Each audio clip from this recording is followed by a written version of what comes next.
Welcome to the Catholic Diagram Teacher's website. This presentation is from Addiction to Sobriety, and we'll begin by answering the why, the what, and the who.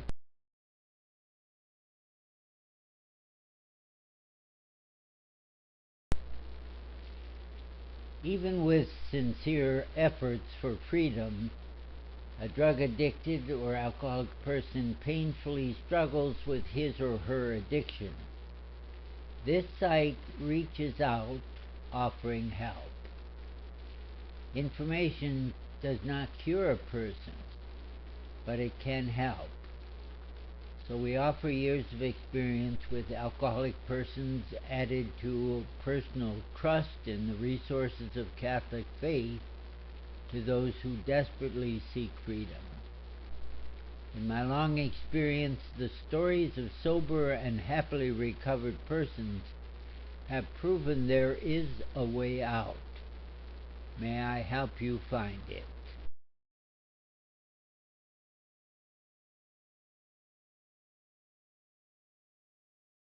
These following diagrams and narrations have had a long history of use in treatment centers. They were first developed by Dr. Clayton Stroup as medical director and William Keaton as director of the Alcoholism Treatment Department of Hurley Hospital in Flint, Michigan.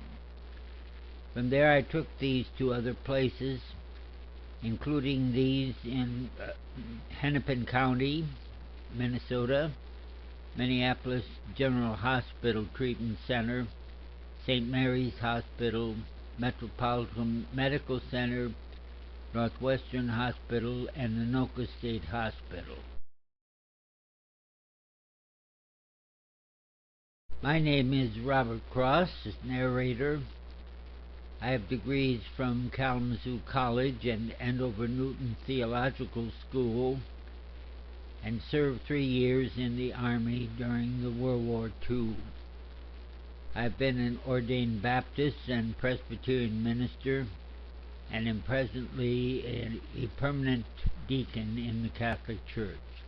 My experience in alcoholism began with attending AA meetings in support of a farmhand. I will encourage participation in this effective program through the course of these presentations. However, I have found that the included lectures and diagrams, which I have worked with full-time over many years, are also a source of help for alcoholic and other addicted persons as well as for family members. I add to this my experience as a pastoral minister in the Catholic Church, which offers resources and spiritual healing which addictions often yield to. This is a prayer that is called the Guest House Prayer. Guest House has several treatment centers for priests and deacons and religious, helping them the help of recovery from addiction. God our Father, make me an instrument of help and hope for the suffering alcoholic. Where there has been ignorance, let me provide understanding. Where there has been hurt, let me be an agent of forgiveness. Where there has been bitterness and loathing, let me open the door to compassion and love. Where there has been grief, loneliness, and despair, let me bring serenity, consolation, and hope. Amen.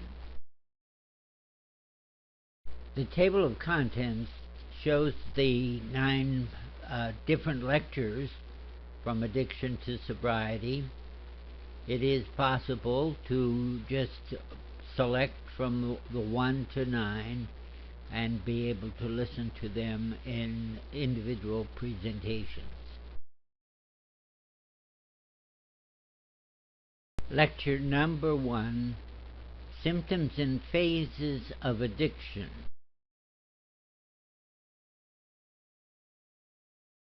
These dozen or more lectures present different aspects dealing with alcoholism as a chronic and progressive disease.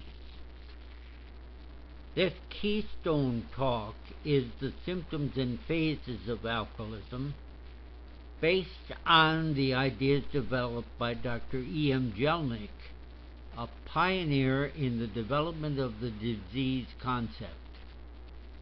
I once had a doctor call from St. Paul inviting me to give this talk to a physicians group. He said to me, "I understand that you do the flow chart on alcoholism." That wasn't our title, but it is a good one. Whenever I give this as a public chalk talk, I suggest 3 reasons for everyone to see and to hear it. The number 1 reason is to check out their own drinking pattern. They may be surprised to see themselves in some of the early serious signs. A second reason is that someone close to them, in family or among their friends, has a serious drinking problem, and they may become aware of the need to do an intervention before it is too late. The third reason is that in their work, some of the people that they're trying to help and some of their fellow workers are showing signs of alcoholism, and they may be helpful in guiding the person to valuable assistance. It was in 1956 that the American Medical Association labeled alcoholism as a disease. Today, most insurance companies will include hospitalization and treatment for a diagnosis of alcoholism. I keep reminding people that insurance companies are not interested in people's bad habits, but they do want to provide the treatment needed to deal with an illness. Drug researchers have observed that drug companies expect that 7% of those who attempt to use a new chemical will have a negative or allergic reaction to it. The percentage of people who join the drinking population and become addicted has for a long period of time been quoted at 10%. Really not too far off from that 7%.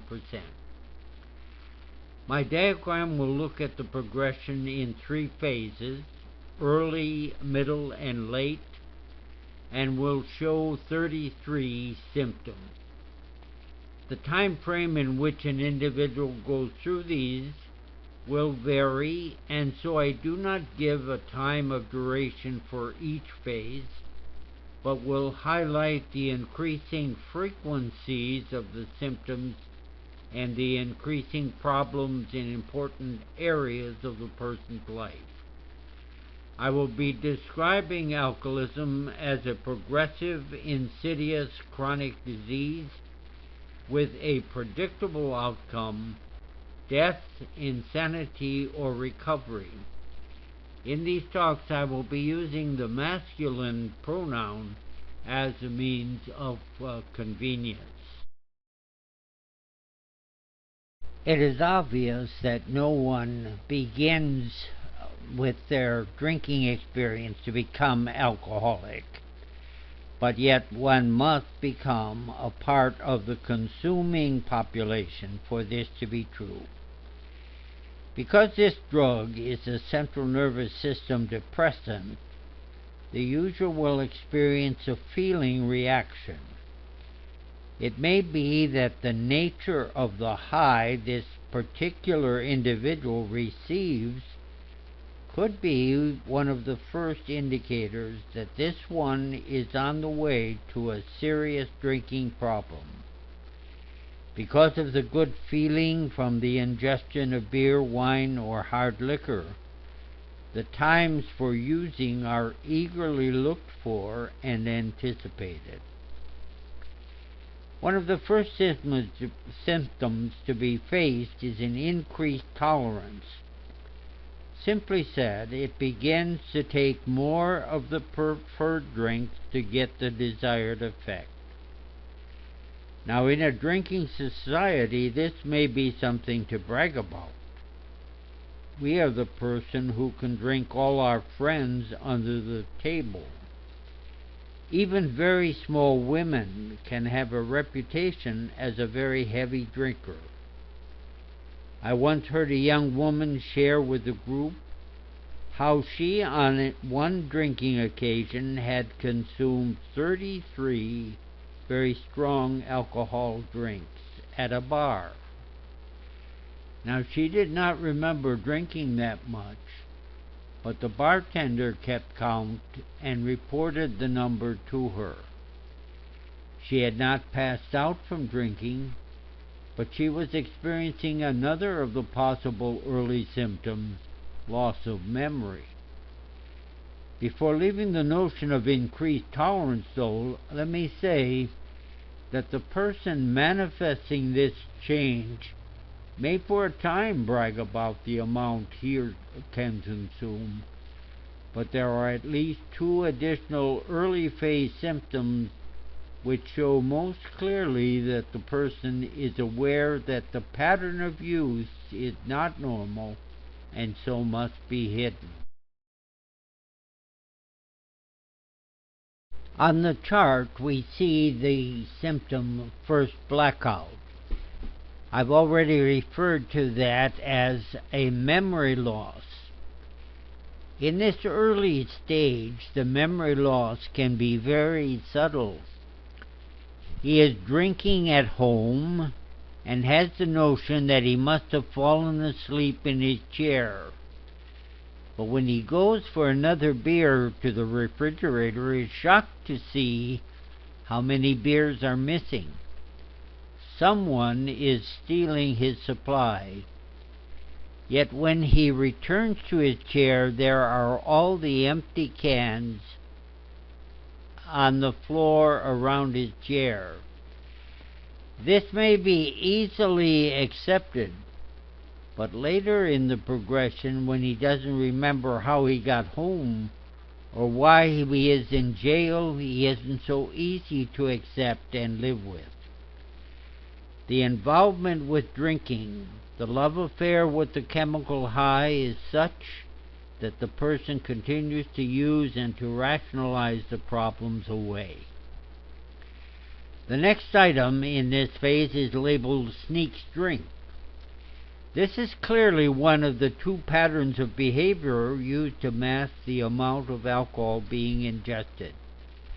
The person is going to a drinking party, yet will do some drinking at home before going. He will offer to be the bartender at the party, which gives him the opportunity to drink more. The person also has to be checked out about what he calls a drink. Usually most people mean, when they say they've had one drink, either 12 ounces of beer, 8 ounces of wine, or 1 ounce of liquor. The alcohol contained in each of those drinks would elevate a person's blood alcohol content, BAC, a 0.02%. This person with the increased capacity may think that a water glass half full of whiskey is 1 drink. Reading in our local paper about someone being arrested for drunk driving, that person may report having had a couple of drinks, yet the breathalyzer check will register 0.18% BAC, which means that that person has in their system the equivalent of 9 normal drinks consumed in 1 hour. This is followed in our chart by the symptom called preoccupied with drinking. The person may not have been drinking during the week, but the weekend has been anticipated since Tuesday. Please don't let the foreman ask him to work overtime on Friday. Sorry, I got a date. Person going on a hunting trip on a weekend One can forget his gun, but not the booze. The person can even attend a drinking-going situation and choose to have a Coke or two. Why would he do that? Because he knows in advance that in this situation there is not enough alcohol served to make it worth his while to start. But he will remember those occasions as proof that he does not have what people may accuse him of having, a drinking problem.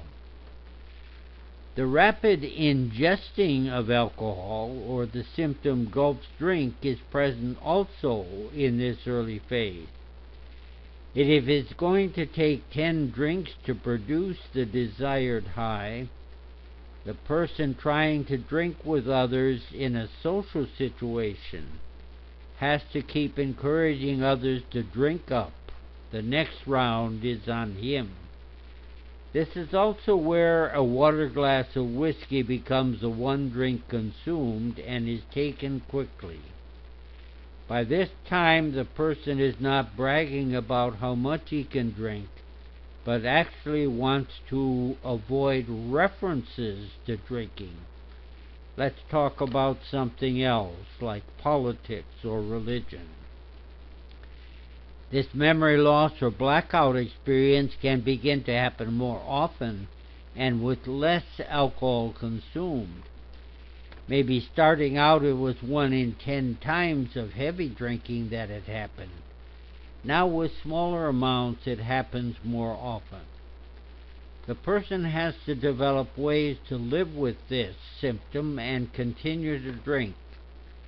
Not sure of what he said or promised last evening, he has to develop techniques of coping in the family which surround him still at this stage of the progression.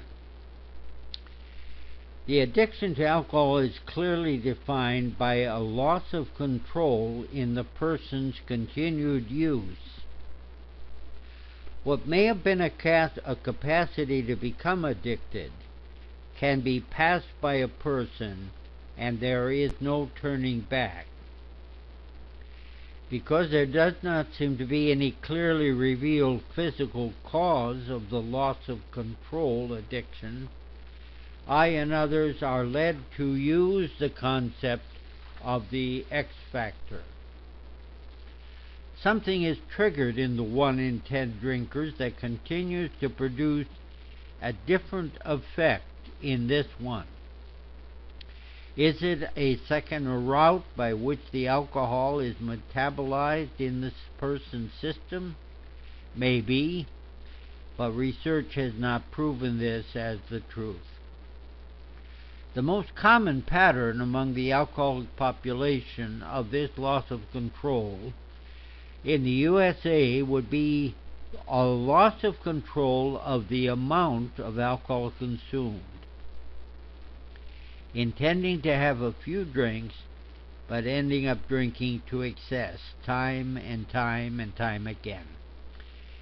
There is another pattern for the alcoholic, which has a loss of control over one's ability to abstain. This would more closely resemble the pattern of the person addicted to, say, pain pills. The need is felt to maintain the level of the drug throughout the day.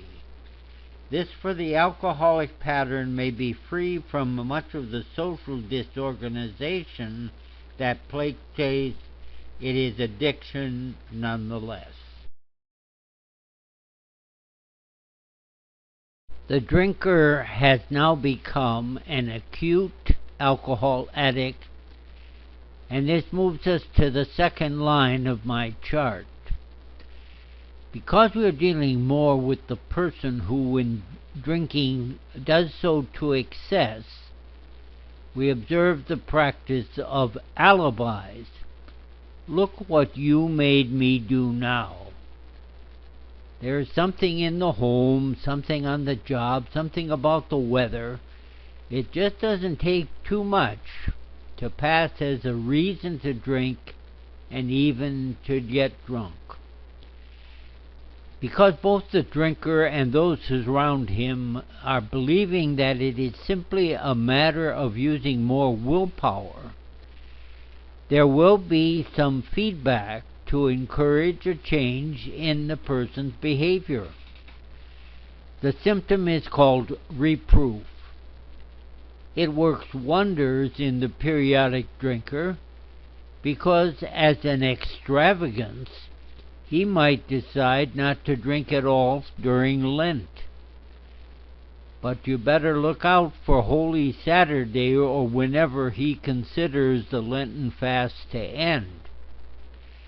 Again, intending to have just a few, he ends up having a few too many.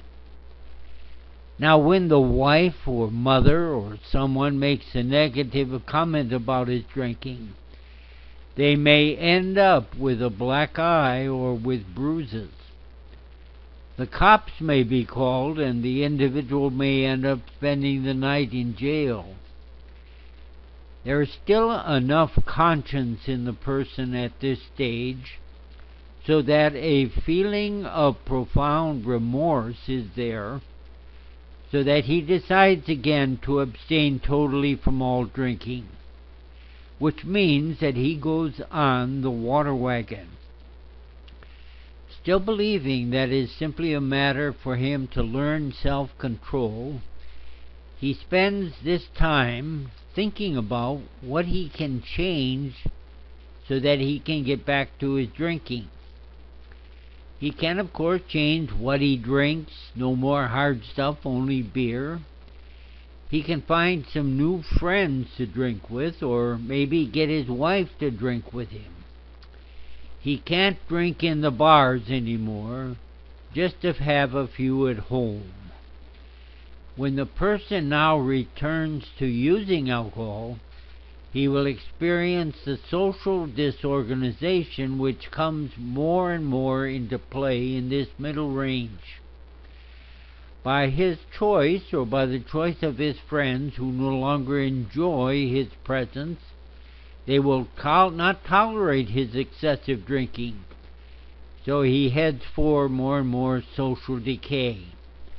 A person who has been faithful in going to church begins to miss this social event because the job is so necessary for the income to provide money for drinking. The person will make the major effort in this area, but the weekend drunks will make it harder to always get to work on Monday. The calling in sick or another Monday family funeral become the usual solution, but more and more the employer becomes aware that the problem exists, and so the individual may be bypassed for promotions and may eventually be fired from the job. The most intimately social unit to be affected by this loss of control, of course, is the family. There is usually a great many attempts to cover up the problems, developing the progression of drinking a problem, especially with women who are showing the problem. Family pride will have family members doing all they can to hide the situation from any public view. Denial in those surrounding the alcoholic is often a reason for extending the problem for a longer than necessary period. But eventually, to protect themselves or others, separation or even divorce becomes the chosen solution. A wife or a husband may finally come to a point where they tell the alcoholic, "I love you enough to leave you." Such a statement could be the doorway to a high bottom recovery. Seek help on my chart could lead directly to that early stage recovery. What I envision is something like this.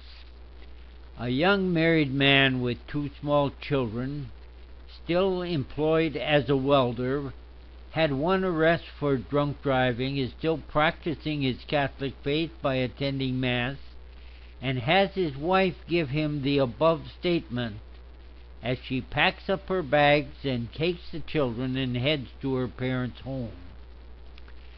At work the next day, this young man shares his development with his fellow workers. One of them may be a member of Alcoholics Anonymous, and he shares with him that there is a meeting tonight if he would care to attend with him. So after work he cleans up and his friend picks him up and takes him to an open AA meeting. It is a speaker's meeting. The speaker is a young man who has been sober 3 years.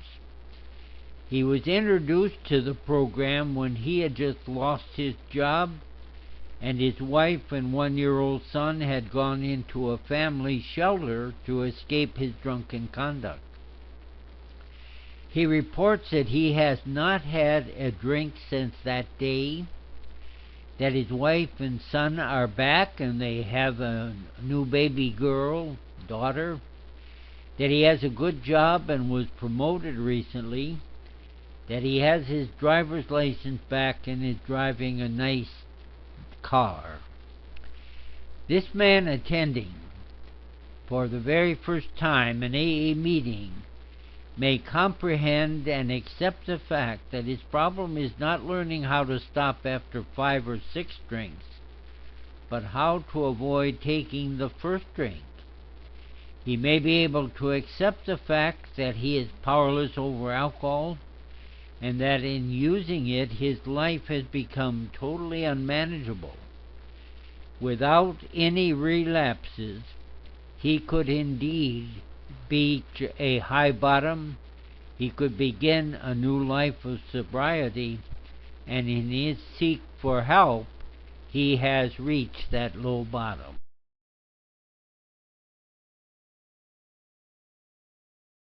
But the faulty thinking of this alcoholic brain, what is generally referred to as the stinking thinking, is not likely to give in that easily.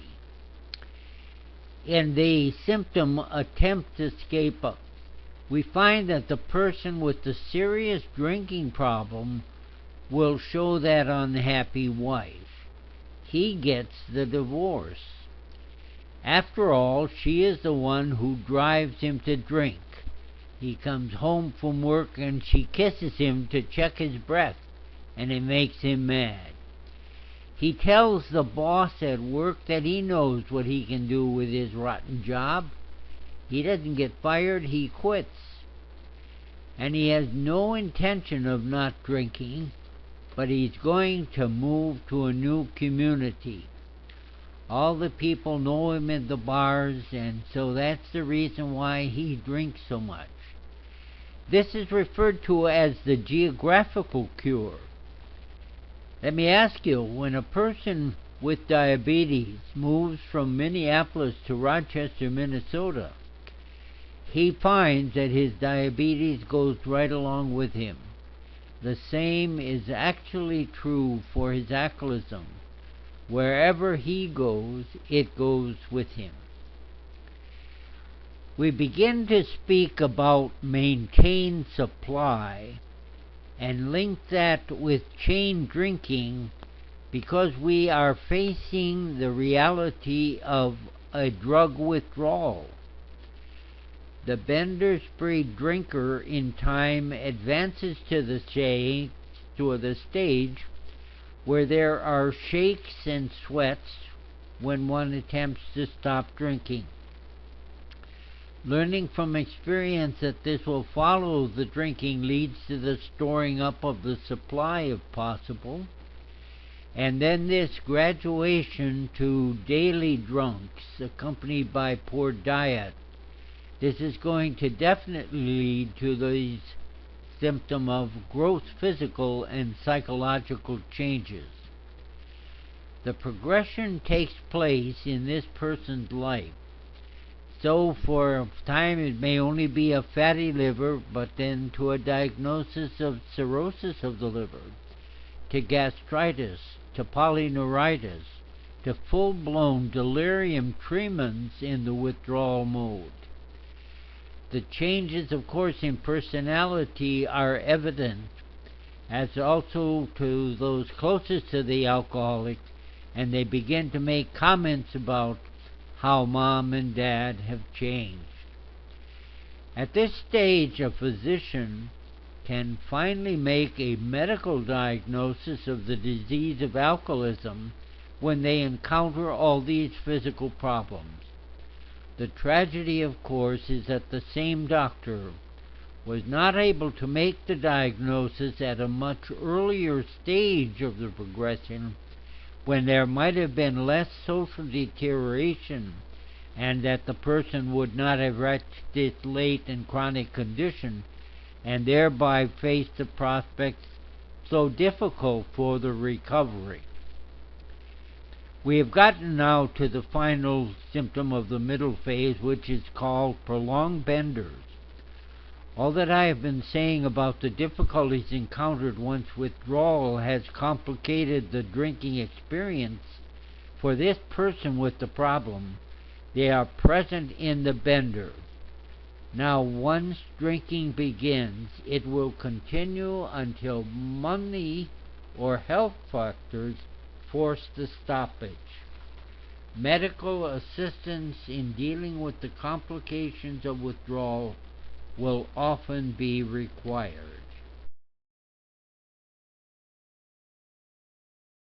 Our alcoholic has now entered the chronic addiction or the late phase of the disease. Everybody now knows that the person is an alcoholic, and that includes himself. The ethical deterioration which takes place means that this one is now capable of stealing, robbing, lying, conning, pawning, and all manner of behaviors which previously would have been considered wrong. Certainly the pride of appearance is gone, cleanliness forgotten. With this notion of paralogic thinking, his mind can no longer be trusted. He imagines all manner of evils coming to him. And one of these is alcoholic jealousies. This means that he thinks all kinds of and makes all kinds of false accusations about those who may still be close to him, even the wife who has hung in there through all the grief. The first sign of a physical difference in this person's drinking pattern was what I labeled as an increased tolerance to the drink. At this very late stage, the person reveals the opposite symptom, or a decreased tolerance. Now he can become very intoxicated on just a fraction of what he was once able to consume. There is very little chance at this point to gain the desired high effect. The drinking continues primarily to avoid the difficulties of stopping. In his imagination, there can now be many indefinable fears. He is afraid of something but just can't name it. Physically, he can be drinking and having tremors and shakes at the same time. And so there is this resulting psychomotor inhibition. We observe a change in this person's ability to simply walk in a normal fashion. Again, the poor diet may be contributing to this as an irreversible change. The alcoholic is getting many empty calories from the booze, but nothing that is benefiting his physical health. In the prognosis that we have for the alcoholic, we include death as one of the three possible outcomes. Because the person himself must begin to realize that in his sober moments he may very well attempt to call out to God for help. It may only be a prayer to be able to keep the next drink down, as the experience is so painful.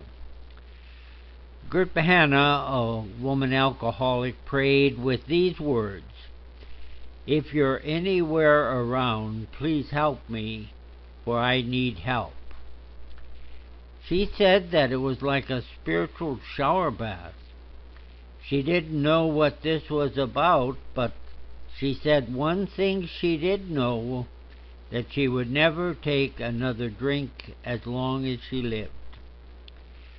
Two things about Gert. I believe she was true to this promise, and I do not know if that was at the very late stage of the disease that I have been describing.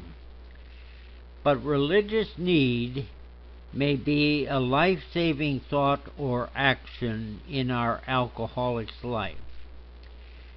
In my diagram on the topic whole person illness, I go much deeper into the faith and religious aspect of the addicted person's life and recovery. The vicious circle pattern is one that we see as a following a consequence of this progressive disease.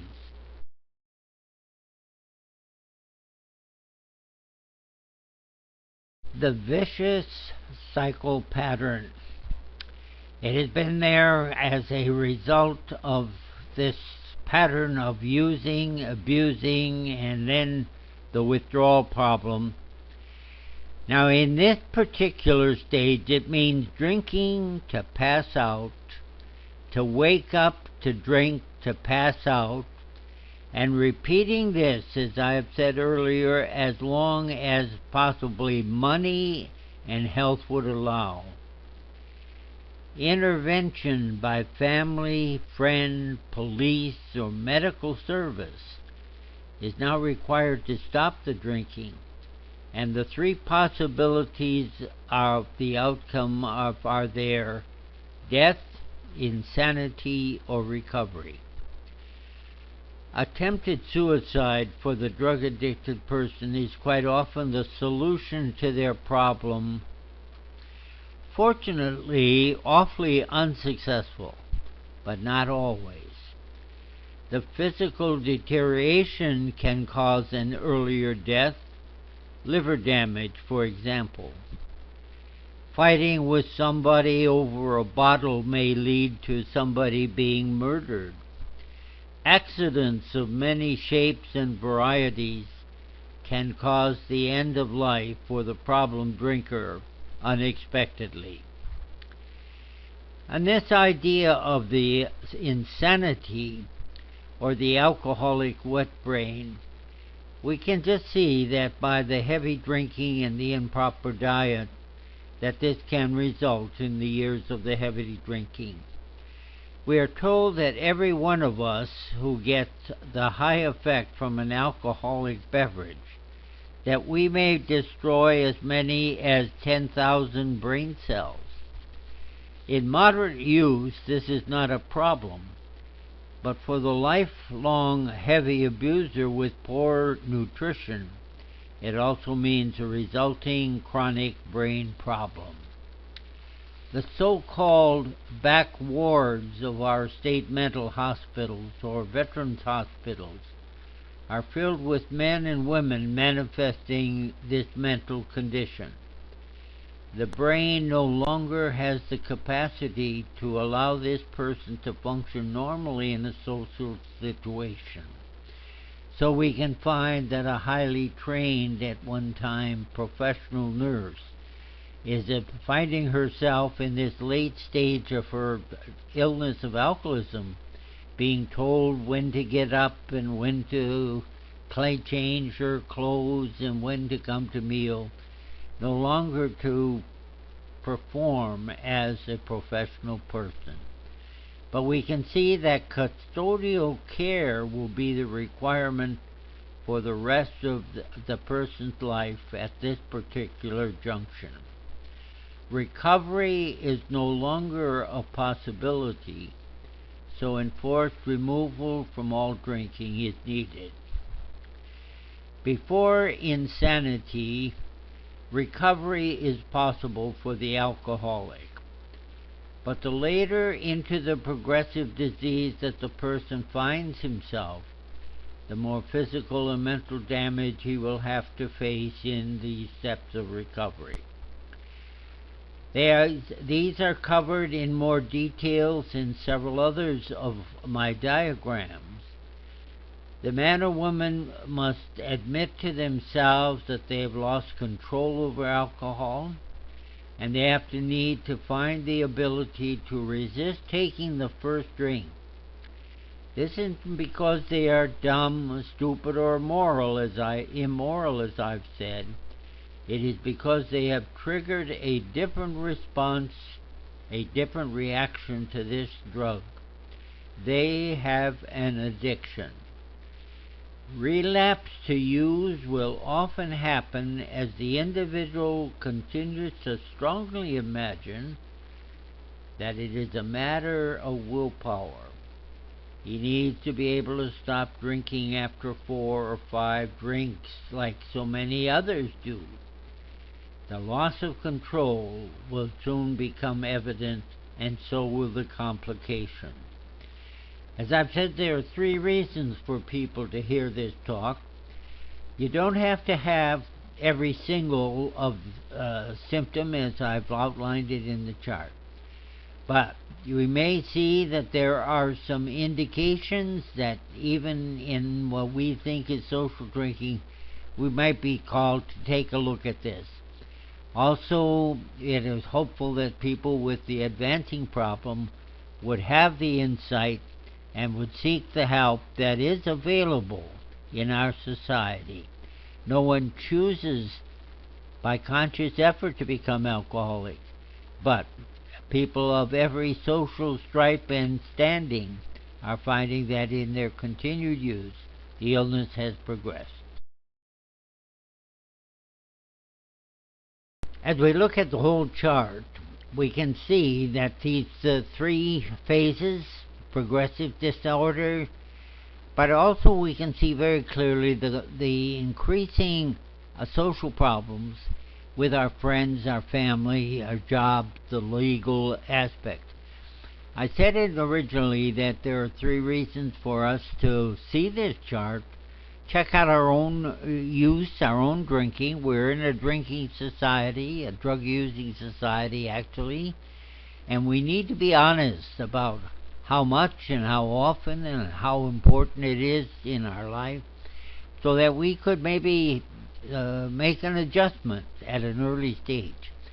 Someone close to us has this problem.